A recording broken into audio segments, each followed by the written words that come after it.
ANS के बाद अब हम लोग देखेंगे ब्लड प्रेशर कंट्रोल मैकेनिज्म कि ब्लड प्रेशर को कैसे कंट्रोल किया जाता है हमारे बॉडी में। उसको अच्छी तरह से समझने के लिए ऑटोनोमिक नर्वस सिस्टम का यहाँ बहुत बड़ा रोल होता है, इसके कारण इसको थोड़ा सा हम लोग देखेंगे।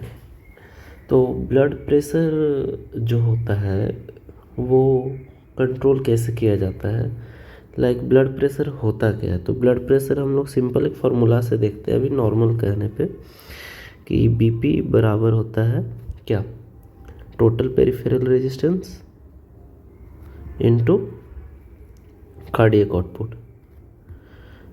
ठीक है, अब कार्डियक आउटपुट बराबर आपने देखा होगा कि कार्डियक आउटपुट होता है क्या, heart rate into stroke volume. ये क्या क्या है, एक बार फिर से, total peripheral resistance, cardiac output, heart rate and stroke volume, ये होता है हमारा ब्लड प्रेशर। अगर ब्लड प्रेशर चेंज करना है तो हम टोटल पेरिफेरल रेजिस्टेंस जो कि ब्लड वेसल्स के डायमीटर पर डिपेंड करता है, इसको चेंज कर सकते हैं। कार्डियक आउटपुट को चेंज कर सकते हैं कैसे, हार्ट रेट को चेंज करके और स्ट्रोक वॉल्यूम को चेंज करके। तो ये ब्लड प्रेशर ये हुआ। अब ब्लड प्रेशर के बारे में अगर और अच्छे से देखते हैं तो चेंज करके देखते हैं कि इसे कंट्रोल कैसे किया जाता है। तो बेसिकली आपने सुना होगा बैरो रिसेप्टर रिफ्लेक्सेस होते हैं, बैरो रिसेप्टर रिफ्लेक्सेस होते हैं जो इन्फॉर्मेशन को लेकर सीएनएस तक पहुंचाते हैं। बैरो रिसेप्टर्स होते हैं, बैरो रिसेप्टर्स इसको सेंस करते हैं और वो सीएनएस तक ले जाते हैं एफरेंट न्यूरॉन्स के द्वारा। अब यहाँ पे हम लोग इसके बारे में अच्छे से बात करते हैं, तो ध्यान देते हैं इसके बारे में। लेट हम लोग एक मान के चलते हैं कि किसी पर्सन का बीपी इंक्रीज हो चुका है। क्या हो गया है, बीपी इंक्रीज। बीपी इंक्रीज हो गया तो ये किसको पता चलेगा, बैरो रिसेप्टर्स को। बैरो रिसेप्टर्स कहाँ होते हैं, कैरोटिड बॉडी या एरोटिक साइनस जहाँ होते हैं वहाँ से बैरो रिसेप्टर्स सेंस करेंगे कि बीपी बढ़ चुका है, बैरो रिसेप्टर्स इंक्रीज हो चुका है, तो वो डिस्चार्ज करेंगे। तो क्या स्टार्ट होगा, बैरो रिसेप्टर डिस्चार्ज इंक्रीज हो जाएगा। अब ये बैरो रिसेप्टर्स फायर करेंगे तो जो सिग्नल होगा वो सीएनएस तक पहुंचाते हैं, और सीएनएस में कहाँ पहुंचाते हैं, कार्डियोवैस्कुलर सेंटर पे पहुंचाते हैं।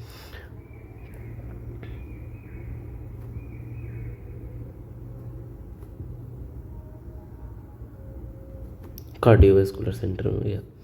अब कार्डियोवैस्कुलर सेंटर क्या करेगा कि इस इंक्रीज्ड बीपी को डिक्रीज करने का कोशिश करेगा।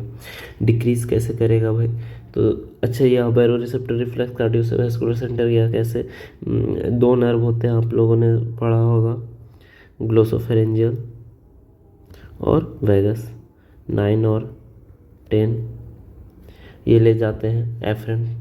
अब कार्डियोवैस्कुलर सेंटर क्या करता है कि ये दोनों सिंपैथेटिक और पारासिम्पैथेटिक दो सिस्टम्स हैं हमारे में, पारासिम्पैथेटिक ऑटोनोमिक नर्वस सिस्टम और सिंपैथेटिक ऑटोनोमिक नर्वस सिस्टम।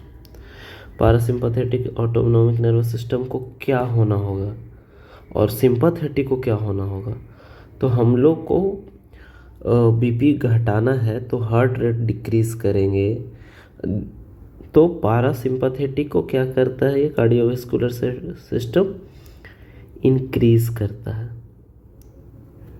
और सिंपैथेटिक ऑटोनोमिक नर्वस सिस्टम को डिक्रीज करता है।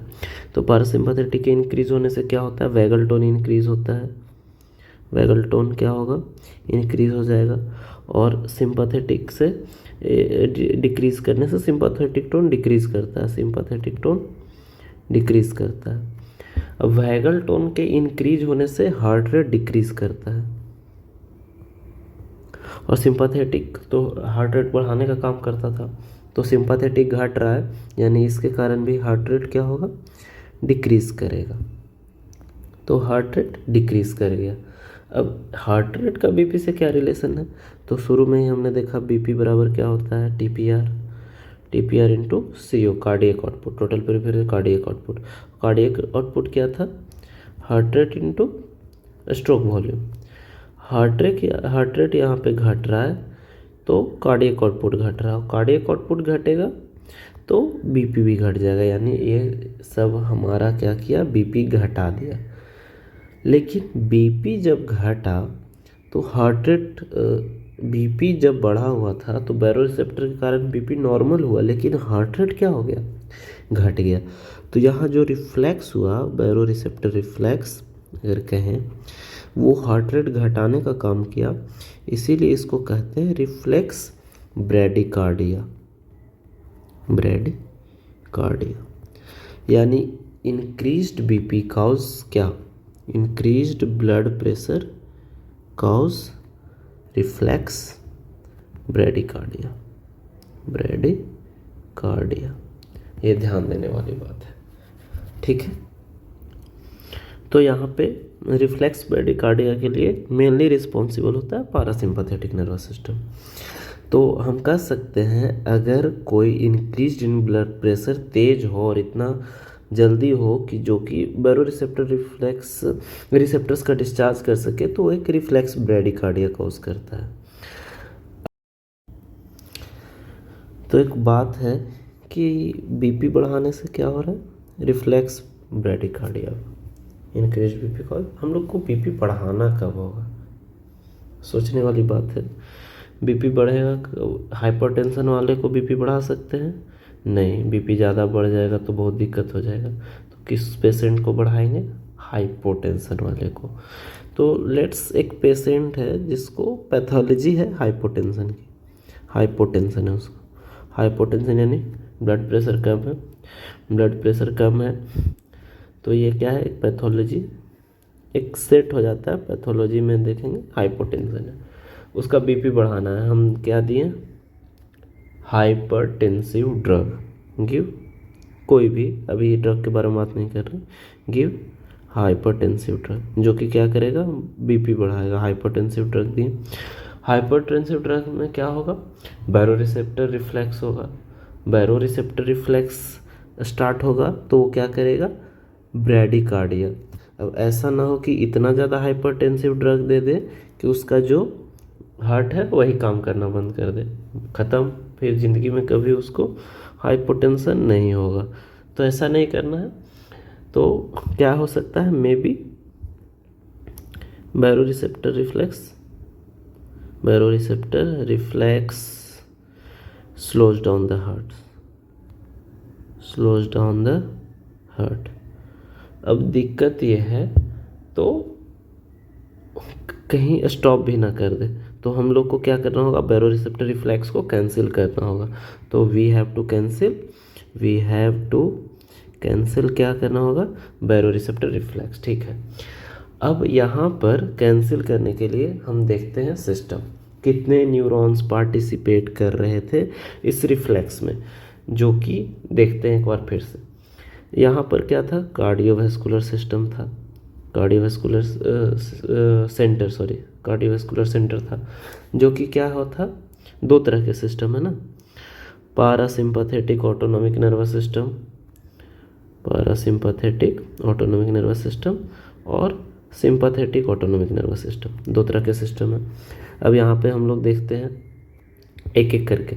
पारासिम्पैथेटिक क्या निकालता था, एसिटाइलकोलिन, एसिटाइलकोलिन सिक्रीट करता था, वो किस चीज़ पे एक्ट करता था, निकोटिनिक न्यूरोनल रिसेप्टर्स, जो कि भी पारासिम्पैथेटिक का ये पोस्ट गैंग्लियोनिक न्यूरॉन, ये प्री गैंग्लियोनिक है, पोस्ट गैंग्लियोनिक न्यूरॉन भी क्या करता था, ये रिलीज करता था एसिटाइलकोलिन। और ये पोस्ट गैंग्लियोनिक न्यूरॉन जो है एसिटाइलकोलिन रिलीज करता था, और एक्ट किस पे करता था, मस्कुरेनिक रिसेप्टर पे। हार्ट में होता है M2 टाइप का, जब आगे पढ़ेंगे हम लोग वहाँ डिस्कस करेंगे। तो इस M2 टाइप रिसेप्टर पे एक्ट करता है और डिक्रीज करता है HR, हार्ट रेट को डिक्रीज करता है। अब यहाँ पे सिंपैथेटिक नर्वस सिस्टम में क्या है कि सिंपैथेटिक नर्वस सिस्टम में प्रीगैंग्लियोनिक भी एसिटाइलकोलिन रिलीज करता था, ACH, ये भी निकोटिनिक न्यूरोनल रिसेप्टर पे एक्ट किया, लेकिन ये निकोटिनिक न्यूरोनल रिसेप्टर जो है, ये न्यूरॉन हार्ट में बीटा 1 रिसेप्टर पे काम करता है, बीटा 1 रिसेप्टर पे।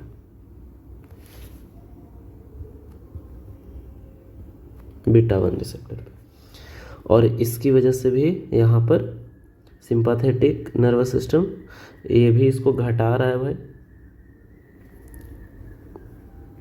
हार्ट रेट को घटा रहा है, सिंपैथेटिक नर्वस सिस्टम भी रिड्यूस हो रहा था। अब यहाँ पे क्या है कि ये अगर किसी का ब्लड प्रेशर कम है, पैथोलॉजी है, हम उसको हाइपरटेंसिव ड्रग दिए हैं, तो बीपी बढ़ने के कारण उसका हार्ट रेट घटेगा। तो बीपी तो बढ़ना है लेकिन उसका हार्ट रेट ज़्यादा घटना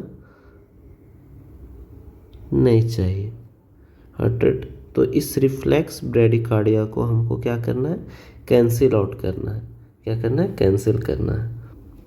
अब सोचो हार्ट रेट घट जाएगा, यहाँ क्या हो जाएगा, एक तो पेशेंट हाइपोटेंशन में, हम उसको बढ़ाने के लिए हाइपरटेंसिव ड्रग दिए, हाइपरटेंसिव तो ये बीपी बढ़ा देगा, लेकिन बीपी बढ़ने के बाद ये फिर से अगर हार्ट रेट घट जाता है, रिफ्लेक्स ब्रेडिकार्डिया हो जाएगा, तो फिर से तो वो आ जाएगा वहीं पे, हाइपोटेंशन पे तो कोई फ़ायदा है नहीं। इसीलिए हम लोग को रिफ्लेक्स ब्रेडिकार्डिया को क्या करना होगा, कैंसिल आउट करना होगा, ख़त्म करना होगा। तो कैसे कर सकते हैं, तो यहाँ 2 वे है। कितना वे है, 2 वे। देखते हैं क्या क्या है 2 वे। तो 2 वेज कौन कौन है। फर्स्ट, पहला क्या कर सकते हैं, सोचो हमको इस चीज़ को रोकना है। तो यहाँ पे सिनेप्स कितने हैं, 1 2, दो सिनेप्स है, फर्स्ट सेकेंड। ठीक है, पहला क्या कर सकते हैं कि यहाँ सिग्नल रोक दें। यहाँ सिग्नल कैसे रुकेगा, हम निकोटिनिक न्यूरोनल जो है वो ब्लॉक कर देते हैं। ठीक है, और क्या हो सकता है, और second we can use M2 blocker, muscarinic blocker दे सकते हैं। अगर यहाँ भी रोका जा सकता है, यहाँ भी रोका जा सकता है। जब ये हार्ट तक ये ब्लॉक रहेगा तो एसिटाइलकोलिन पहुँचेगा नहीं, हार्ट रेट घटेगा नहीं। दोनों यूज किया जा सकता है। ठीक है, लेकिन हम अगर NN ब्लॉकर देते हैं तो पूरे ऑटोनोमिक सिस्टम को क्या करेगा, वाइप आउट करेगा, जैसे ANS में बताया था। तो क्यों ना हम सेलेक्टिव M ब्लॉकर दें। M ब्लॉकर देंगे तो वो सिर्फ इस रिसेप्टर पे एक्ट करेगा और हार्ट रेट को घटाने का काम करेगा। तो हम इस बात को समराइज कर सकते हैं कि लेट्स याद है BP बराबर क्या था, TPR इंटू CO, और CO क्या था, HR इंटू स्ट्रोक वॉल्यूम। अगर हम कोई हाइपोटेंसिव ड्रग जो है, हाइपोटेंसिव पेशेंट, उसको हाइपरटेंसिव ड्रग देते हैं, यानी हम TPR को क्या किए, इंक्रीज़ कर दिए। लेट्स से TPR को इंक्रीज़ किए। TPR इंक्रीज़ कब होगा, एक वासो कंस्ट्रिक्शन के द्वारा। TPR इंक्रीज़ किया गया वासो कंस्ट्रिक्शन के द्वारा। वासो कंस्ट्रिक्शन पता है, ब्लड वेसल कंस्ट्रिक्ट करेगा तो रेजिस्टेंस क्या होगा, बढ़ेगा। रेजिस्टेंस बढ़ेगा तो ब्लड प्रेशर क्या होगा, इंक्रीज़ कर जाएगा। TPR इंक्रीज़ हुआ, ब्लड अल्फ़ा 1 रिसेप्टर्स होते हैं ब्लड वेसल में, जिसको स्टिमुलेट करने से कोई ड्रग दिया मैंने जो कि अल्फ़ा 1 रिसेप्टर का एगोनिस्ट है, जो कि TPR वासो कंस्ट्रिक्शन के कारण ये टोटल पेरिफेरल रेजिस्टेंस इंक्रीज कर गया, तो मेरा क्या हो जाएगा, BP बढ़ जाएगा। जब BP बढ़ जाएगा तो ये क्या कॉज करेगा, रिफ्लेक्स ब्रेडिकार्डिया।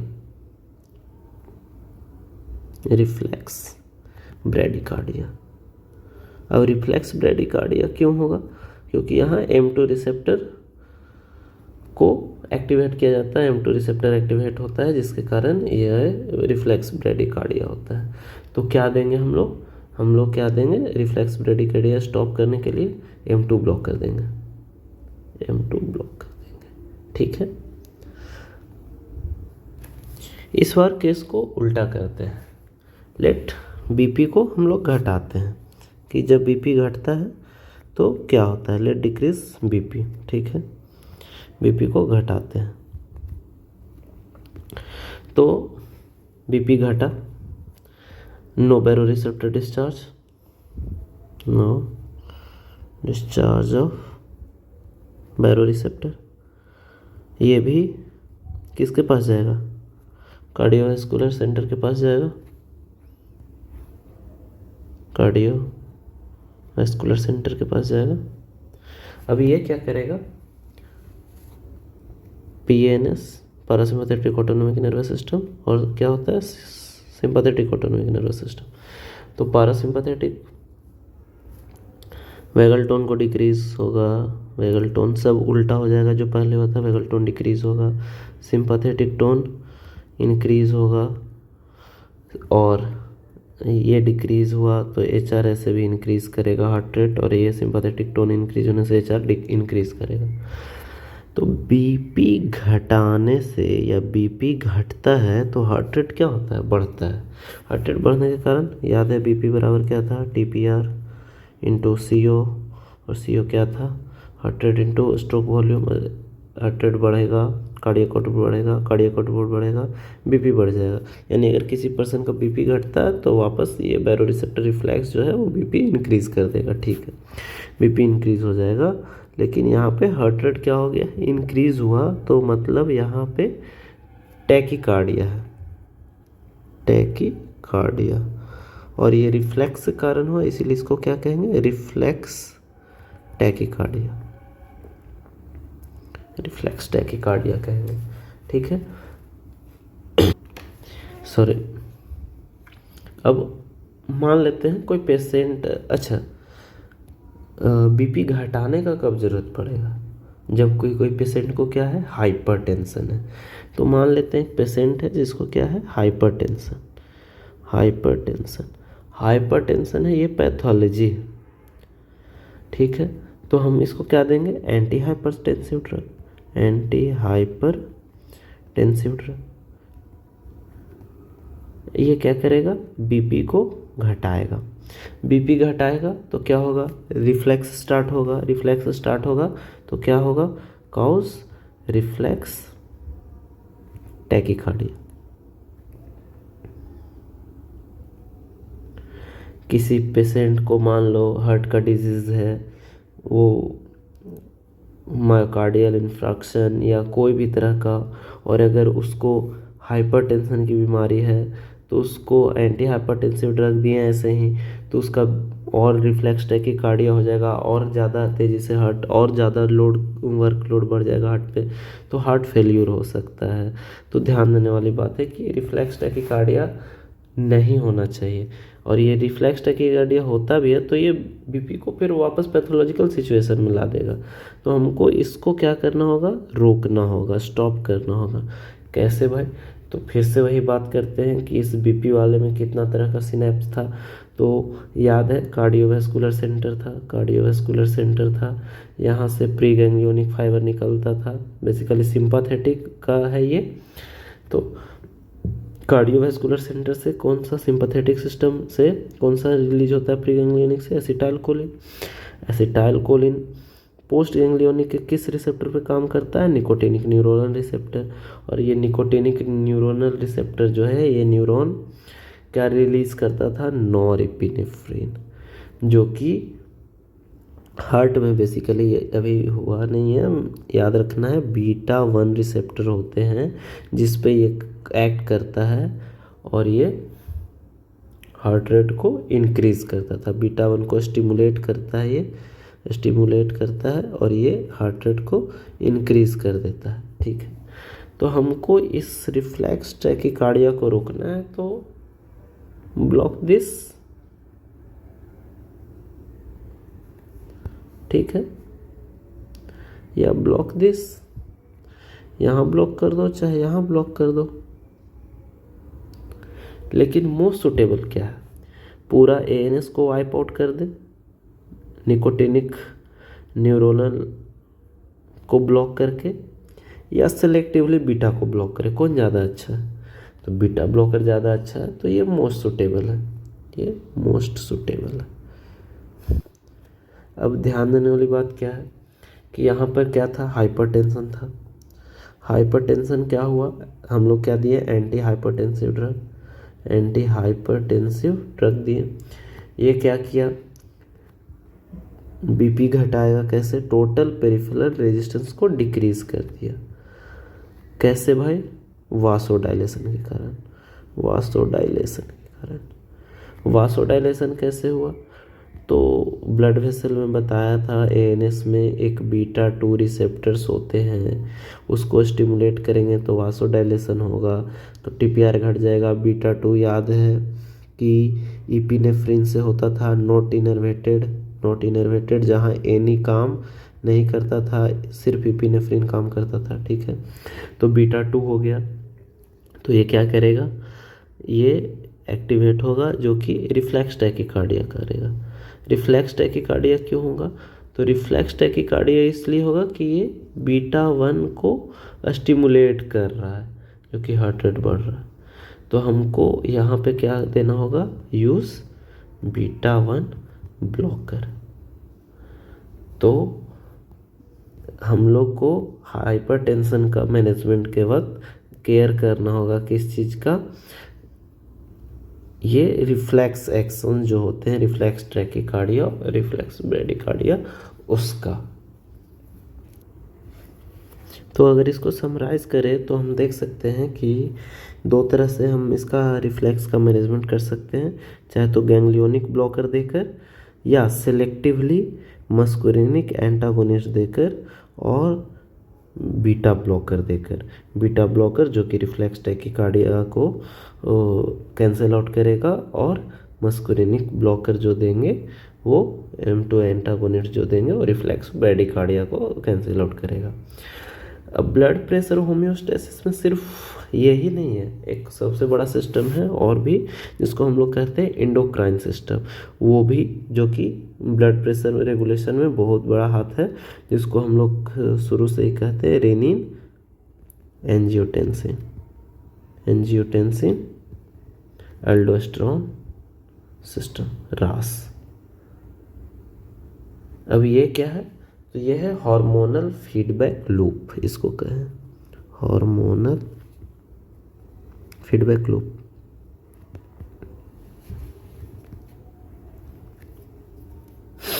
ये क्या है? तो लेट्स से कोई ड्रग है जो कि बीपी को घटाया, बीपी डिक्रीज हुआ, ड्रग जो कि लोअर बीपी को डिक्रीज किया है। अब ध्यान देने वाली बात है, बीपी डिक्रीज हुआ, तो बीपी डिक्रीज हुआ तो क्या होगा? बीपी डिक्रीज होने से रीनल ब्लड फ्लो डिक्रीज होगा। रीनल ब्लड फ्लो डिक्रीज होने से क्या होगा? रेनिन का सिक्रीशन होगा। रेनिन का सिक्रीशन, जेजी एपरेटस होते हैं वहाँ, जिसके कारण से रेनिन का सिक्रीशन होगा, जो कि रेनिन क्या करता है? एंजियोटेंसिन बनेगा। बेसिकली और भी लंबा प्रोसेस है रेनिन एंजियोटेंसिन में। एंजियोटेंसिनोजेन होता है जो कि एंजियोटेंसिन 1 में कन्वर्ट होता है। एंजियोटेंसिन फिर ACE एंजियोटेंसिन कन्वर्टिंग एंजाइम जो होता है उस पर एक्ट करेगा, तो एंजियोटेंसिन 2 में कन्वर्ट होगा। बेसिकली शॉर्ट फॉर्म में अगर हम कहें तो रेनिन जो है उसकी वजह से एंजियोटेंसिन 2 इंक्रीज होता है, एंजियोटेंसिन 2 इंक्रीज होता है। अब एंजियोटेंसिन 2 जो है वो क्या करता है? उसकी वजह से एल्डोस्टेरोन सिक्रीट होता है। एल्डोस्टेरोन जो कि एक मिनरेलोकॉर्टिकॉइड है, वो क्या करता है? एल्डोस्टेरोन सिक्रीट होगा जो कि ब्लड वॉल्यूम को इंक्रीज करता है।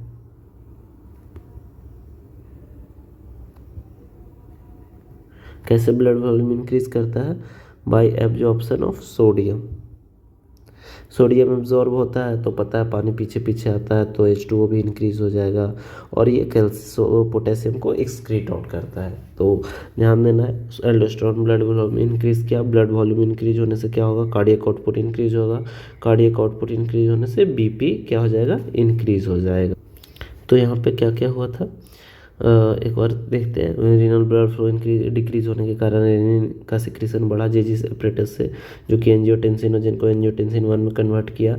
एंजियोटेंसिन 1 फिर एंजियोटेंसिन 2 में कन्वर्ट हुआ एसी एंजाइम के कारण, और वो फिर एल्डोस्टेरोन सिक्रीट किया, जो कि ब्लड वॉल्यूम को क्या किया, इंक्रीज किया। यहाँ पर एंजियोटेंसिन 2 का एक और काम होता है, ये टीपीआर को इंक्रीज करता है, टोटल पेरिफेरल रेजिस्टेंस को। कैसे करेगा? वासो कंस्ट्रिक्शन के द्वारा। वाइजो कंस्ट्रिक्शन होता है, कंस्ट्रिक्शन इफरेंट आर्टेरियोल का, इफरेंट आर्टेरियोल, जिसके कारण इफरेंट आर्टेरियोल ही नहीं, एंजियोटेंसिन 2 के रिसेप्टर्स सिस्टेमिक में भी पाए जाते हैं, सिस्टेमिक वेस्कुलेचर में भी पाए जाते हैं, तो वहाँ भी जाके ये एक्ट करेगा और टीपीआर को इंक्रीज कर देगा। और टोटल पेरिफेरल रेजिस्टेंस जब इंक्रीज होगा तो बीपी इंक्रीज होगा, एक तरीका ये भी है। तो बेसिकली बीपी घटने से हमारा ब्लड वॉल्यूम इंक्रीज हुआ और बीपी को इंक्रीज किया, ये रीनल रेगुलेशन है, हार्मोन फीडबैक। तो यहाँ एक बात ध्यान में रखना होगा कि जब भी हम लोग बीपी घटाते कभी हाइपरटेंशन में, तो हाइपरटेंशन का मैनेजमेंट के दौरान अगर हम एंटी हाइपरटेंसिव ड्रग देते हैं, एंटी हाइपरटेंसिव ड्रग, तो दो चीज़ों का ध्यान रखना पड़ेगा। एक तो बैरोरिसेप्टर रिफ्लेक्स, बैरोरिसेप्टर रिफ्लेक्स जो कि क्या करता है, tachycardia, baroreceptor reflex tachycardia cause करता है, टैकीकार्डिया, जो कि हम लोग कैसे कैंसिल आउट करते हैं, बीटा 1 ब्लॉक कर देते हैं। गैंग्लियोनिक ब्लॉकर उतना सुटेबल नहीं था, इसलिए बीटा 1 ब्लॉक कर देते हैं। और दूसरा सॉल्ट एंड वाटर रिटेंशन, यहाँ सॉल्ट और वाटर रिटेंशन होगा, इसका भी हम लोग को मैनेजमेंट करना होगा, सॉल्ट एंड वाटर रिटेंशन होगा, जिसके लिए हम क्या दे सकते हैं, डायूरेटिक। अब डायरेटिक्स की जगह और भी आजकल दिया जाता है, जैसे एस इनिबिटर और एंजियोटेंसिनोजेन जो होता है, एंजियोटेंसिन रिसेप्टर ब्लॉकर जो भी है, ये भी दे सकते हैं, एंजियोटेंसिन रिसेप्टर ब्लॉकर। तो ये सारा चीज़ ध्यान में रखना होगा कि एंटी हाइपरटेंशन के मैनेजमेंट के दौरान इन दो बातों का ख्याल रखना होगा। अब हम लोग देखेंगे ब्लड प्रेशर ट्रेसिंग के बारे में।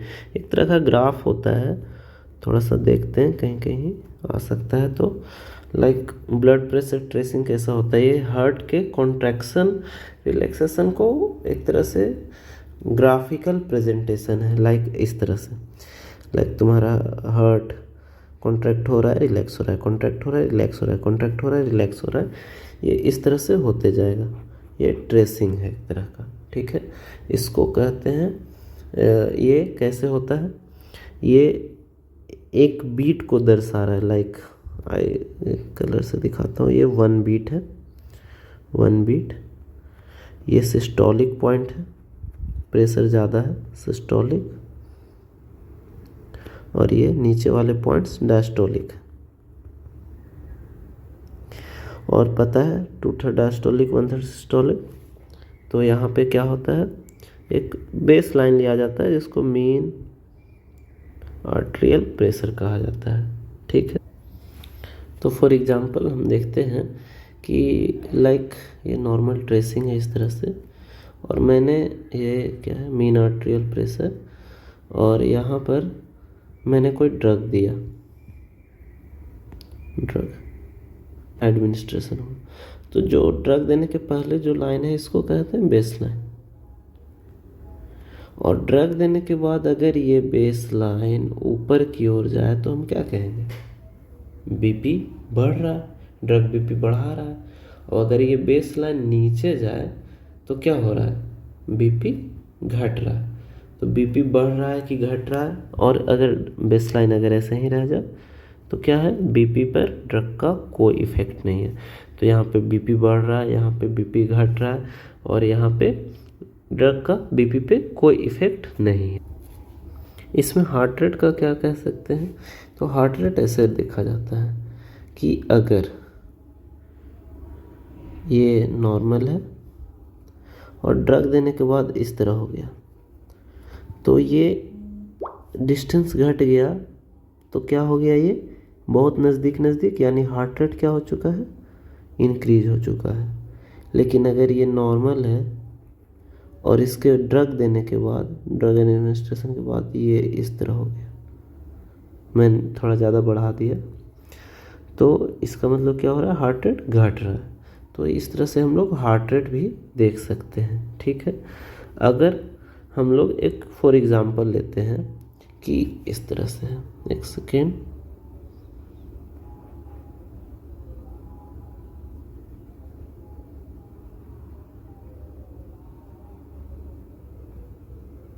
इस तरह से यहाँ पे ड्रग एक्स दिया हुआ है और ये MAP ऐसे जा रहा है,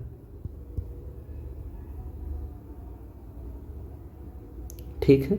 तब हम इस ग्राफ को देख के क्या कह सकते हैं, तो सोच के बताएं क्या कह सकते हैं हम इस ग्राफ पे, क्या कमेंट। यहाँ देख रहे हैं कि ये लाइन, बेस लाइन कहाँ गया, नीचे की ओर गया, नीचे की ओर गया, यानी BP क्या हो रहा है, डिक्रीज़ हो रहा है। अब BP डिक्रीज़ हो रहा है, लेकिन यहाँ देख रहे हैं कि ये दो डिस्टेंस है, लाइन ज़्यादा टाइट हो रहा है, नज़दीक आ रहा है, यानी हार्ट रेट भी क्या हो रहा है, इंक्रीज़ हो रहा है। यहाँ पे हार्ट रेट इंक्रीज़ है और BP डिक्रीज़ हो रहा है। तो हम लोग ड्रग पहचान सकते हैं, अगर ऑप्शन में दिया हुआ कुछ ड्रग तो हम देख के पहचान सकते हैं। लेकिन सोचने वाली बात यह है कि जब BP को घटाते हैं तो यहाँ पे अगर देखें ऊपर जाकर कि BP घटाने के बाद हम लोग को क्या आता है, रिफ्लेक्स टैकीकार्डिया, यहाँ लिखा हुआ है कि BP घटता है तो रिफ्लेक्स टैकीकार्डिया होता है।